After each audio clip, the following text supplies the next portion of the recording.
Voyons maintenant trois organisateurs du travail enseignant ou du formateur pour le développement humain. Il s'agit de la secondarisation, progression, progressivité didactique et régulation. Bien sûr, un développement humain référé à du savoir. Au début, il y a toujours une vision personnelle, une représentation mentale.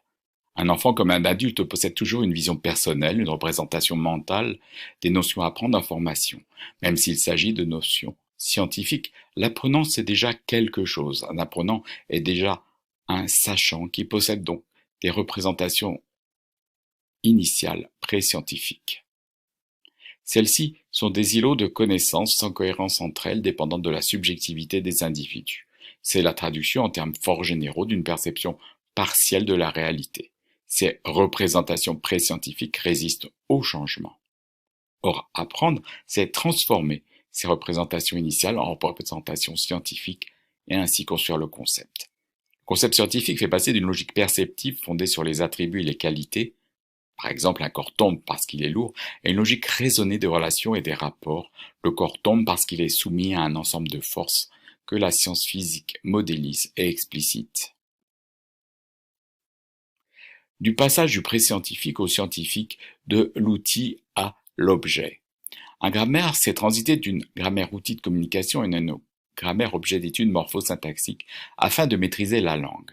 C'est en quelque sorte mathématiser la langue, en donner une signification scientifique de son fonctionnement. C'est donner à voir scientifiquement l'effet de langue.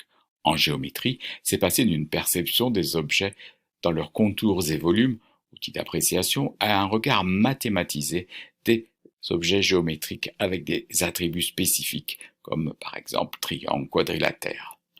Les concepts scientifiques ne sont pas des îlots de connaissances, ils sont reliés selon des liens logiques. Ils appartiennent à des champs conceptuels, nous dit Vergniaud, et c'est donc tout l'enjeu de ce travail de conceptualisation.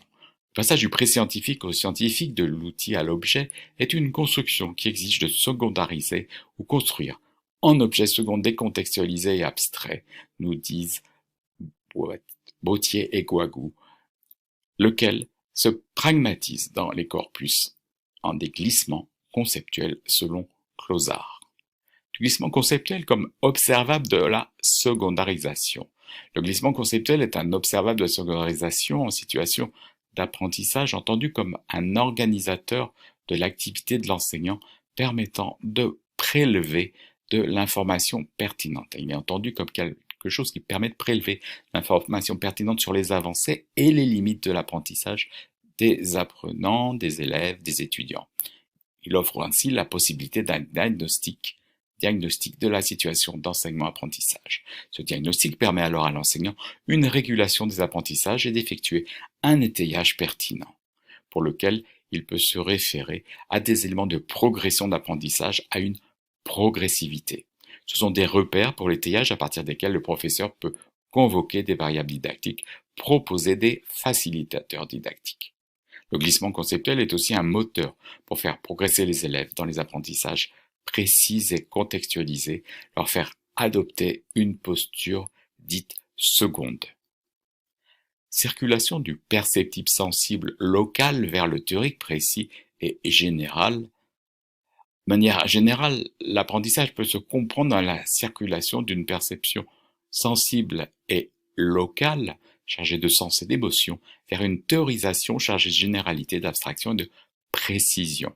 Tout l'enjeu de l'adoption pour l'apprenant donc d'une posture seconde. Cette circulation permet de réfléchir aux moyens d'étayage de l'efficace, le plus efficace pour l'apprentissage, moyen d'étayage de l'apprentissage le plus efficace afin de réduire les marges d'incertitude, de lever quelque peu l'opacité de l'acte d'apprendre, de mesurer le cheminement cognitif des élèves, et ainsi lutter contre les inégalités d'apprentissage et bien sûr l'échec scolaire, dans la perspective d'un travail professoral de régulation et aussi d'un enseignement plus explicite. Donc c'est vraiment une circulation qui permet de réfléchir dans la planification du formateur à un moyen d'étayage bien efficace. Il s'agit d'étayer la transformation d'activités matérielles en activités cognitives pour abstraire et former de la connaissance, laquelle démarche ne peut s'exenter d'un solide appui sur la spécificité des objets de savoir en jeu. Cet objectif s'appuie aussi sur un principe de conceptualisation progressive et de construction de pensée disciplinaire progressive. Une transition de l'extrapsychique à l'intrapsychique. Le glissement conceptuel constitue une transition du concept outil lorsque la focale est mise sur la perception et la représentation initiale ou bien sur l'usage, qui en effet pour résoudre une question, une problématique, au concept objet lorsqu'il s'inscrit culturellement dans la structure des connaissances socialement reconnues. Le glissement constitue une transformation des connaissances du sujet puis une perception du monde sensible vers une représentation mathématisée de celui-ci, le passage du savoir de l'extrapsychique à l'intrapsychique. Et c'est bien le geste professionnel du glissement conceptuel que provoque l'enseignant qui stimule le glissement, l'emploi de tel type de définition à tel type de palier de développement de la conceptualisation. Néanmoins, c'est bien l'apprenant qui glisse, ou pas, selon des configurations singulières dans la conceptualisation, dans cet espace intermédiaire de formation des concepts. Ce savoir appris devient chez l'individu une connaissance à laquelle il va donner un sens possiblement particulier, dans des termes de nuances, de légères nuances, ce que Gérard Delacour appelle l'intention, l'acte d'incorporation du savoir au sujet, par le sujet, qui en fait sa connaissance incorporée. Régulation, progression et secondarisation se répondent, se combinent, s'entrelacent. Le glissement conceptuel est un puissant organisateur de l'activité enseignante pour penser, réfléchir l'objet de savoir, l'abstraire, tout comme la régulation qui permet d'agir sur un attellage pertinent et opportun, ainsi que la progression qui permet d'étalonner le glissement selon des concepts transitionnels et intermédiaires jusqu'à la formation du concept.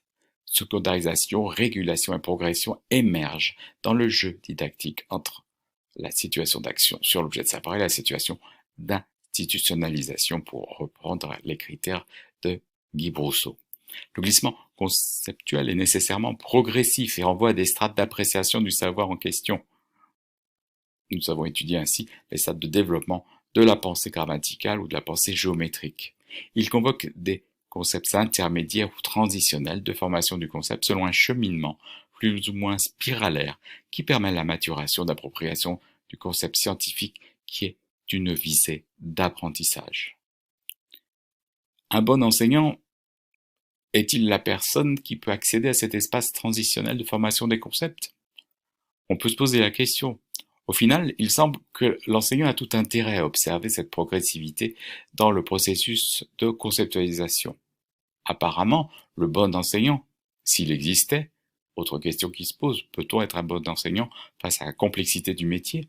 Bien, s'il existait malgré tout, il serait celui qui saurait faire varier le curseur conceptuel au moment opportun. J'y bien au moment opportun, lorsque les élèves sont aptes, préparés et disponibles d'un pôle à l'autre des dimensions d'empirie et de théorie.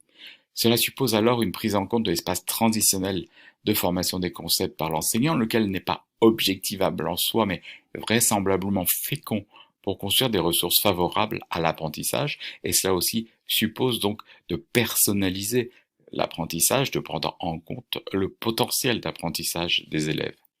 C'est ainsi une autre façon d'envisager la zone de proche développement développée par Vygotsky. Faire varier le curseur suppose d'accéder à la sphère subjective cognitive de l'apprenant afin de l'aider efficacement. Mais comment? L'opacité du processus d'apprentissage des mécaniques intellectuelles de l'acte d'apprendre est encore très importante.